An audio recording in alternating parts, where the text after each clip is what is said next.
हाय traders, क्या आपके पास भी मोर देन 5 लाख 10 लाख का पोर्टफोलियो है और आपको भी एक फियर है कि क्या फिर से ऑपरेशन सिंदूर एक्टिवेट हो जाएगा और सडन मार्केट में करेक्शंस हो जाएगी, या फिर वही जुलाई मंथ में जो टैरिफ 2.0 लॉन्च होने जा रहा है उसकी वजह से मार्केट में कहीं ज़्यादा करेक्शंस तो नहीं हो जाएगी। तो ये फियर हर इन्वेस्टर को रहती ही रहती है। तो ये वीडियो आपके लिए बहुत ही फ्रूटफुल है, ठीक है। तो लास्ट मैंने इंडिया पाकिस्तान की वॉर का मार्केट के ऊपर क्या इम्पैक्ट होगा उसकी एक सीरीज़ मैंने बताई हुई थी और वहाँ बोला हुआ था कि आपके पोर्टफोलियो को टोटली सोल्ड आउट नहीं करना चाहिए, ठीक है। तो एज़ पर प्लानिटरी मूवमेंट के हिसाब से इंडिया की हॉरोस्कोप अगर देखी जाए 15 अगस्त 1947 के हिसाब से, तो वो उसकी जो प्लानिटरी महादशा और अंतरा चल रही है वो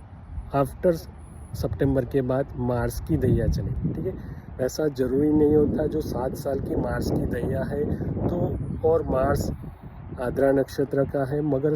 पूरे 7 साल वॉर कंटिन्यूस रहेगी वैसा ज़रूरी नहीं होता, मगर कुछ टाइम्स ड्यूरेशंस होते हैं। जैसे आप देखोगे तो इंडिया की हॉरोस्कोप में मार्स की जो प्लेसमेंट है वहाँ से 12वें घर में, यानी कि मार्स का जो प्लेसमेंट है वहाँ से अगर छठे 8वें और 12वें घर में जो भी प्लैनेट्स होगा उसकी अंतरा में नेगेटिविटी होने के चांसेस है। लोग फोरकास्ट कर लेते हैं कि भाई मार्स की दैया चलेगी तब ये हो जाएगा वो हो जाएगा, मगर इस तरह की सिनेरियो नहीं होती। पर्टिकुलर पिंच टाइम को आइडेंटिफाई अगर करना है तो मार्स की जो प्लेसमेंट होती है वहाँ से छठे 8वें 12वें घर में कौन सा प्लैनेट्स पड़ा हुआ है उसकी अंतरा में नेगेटिविटी होने के चांसेस है। तो जो इंडिया की हॉरोस्कोप है उसके हिसाब से मार्स की जो प्लेसमेंट है वहाँ से छठे घर में केतु की प्लेसमेंट है और 12वें घर में मार्स से काउंट किया जाए तो मार्स से 12वें घर में राहु पड़ा है। तो मार्स में राहु की दैया जब चलेगी तब जाके इस तरह की वॉर वाली सिचुएशंस क्रिएट होने के चांसेस दिख रहे हैं, ठीक है। और वो ड्यूरेशंस कौन सा है, तो कुछ मैं डेट्स ड्यूरेशन बताने जा रहा हूँ कि 26 जनवरी 2026 से लेके 28 जनवरी 2026 और सेकंड ड्यूरेशन है 17 फरवरी से लेके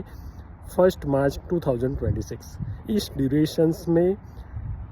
वॉर वाली सिनेरियो आपको देखने को मिल सकती है और मेरे हिसाब से और प्लानिटरी कॉम्बिनेशंस के हिसाब से देखा जाए तो आफ्टर मार्च 2026 के अराउंड आपको अपना पोर्टफोलियो अगर आप प्रॉफिट में हो या न हो टोटली सोल्ड आउट करना ही बेटर है, क्योंकि